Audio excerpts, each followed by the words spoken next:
Let's speak to our correspondent in Jerusalem, Ione Wells. So Ione, give us a bit of a reaction initially to the idea that Israel Katz has come up with. How's that going down in Israel itself? Well, one thing to first stress is that the Israeli government have not really ever given an official line on what their post-war plan for Gaza is. We've heard different iterations of ideas from different Israeli ministers. The latest that we've heard now is from the Defense Minister Israel Katz, this plan to essentially move 600,000 people initially and then the full population of 2 million people to what he's described as a camp on the ruins of Rafah in the south of Gaza. He's talked about screening people to get in, to check that they aren't Hamas operatives, and to encourage then emigration. Otherwise, people wouldn't be allowed out into other areas of Gaza. Now, this has been strongly condemned by international lawyers who say that this is essentially pushing people into a confined space like this. Wider plans that the Israeli government has touted as well have been condemned as well by international lawyers as amounting to expulsion, not least, for example, the plans which Donald Trump and Benjamin Netanyahu discussed, which include this idea of trying to get other countries to take in Palestinians from the Gaza Strip.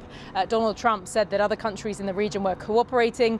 Benjamin Netanyahu said that they were close to agreeing with other countries' plans to take Palestinians in, but contrary to this, Arab states have actually been trying to come up with alternative solutions because such a solution to expel people from the Gaza Strip would amount to expulsion under international law. And Ione, in the meantime, discussions starting up again on a possible ceasefire. How's that going? Well, the third round of official indirect talks in Doha have concluded with no real breakthrough so far. Obviously, Donald Trump and Benjamin Netanyahu were keen to show positive momentum at this meeting, to say that talks were going well, but we've not actually seen signs yet of a diplomatic breakthrough. Israeli media are reporting that there may be some progress on the issue of aid.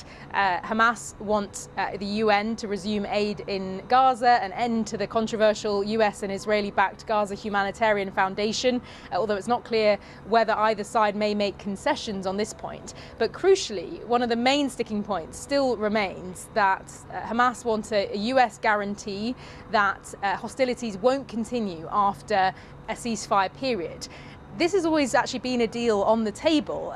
If Israel commits to ending the war, Hamas has said it will release all the hostages. The problem is that Israel has so far rejected that as a solution, as a ceasefire negotiation. It's not clear at all from discussions so far between Donald Trump and Netanyahu, at least not publicly, that the US is keen to give such a guarantee. So at the moment, this remains the big sticking point here in negotiations.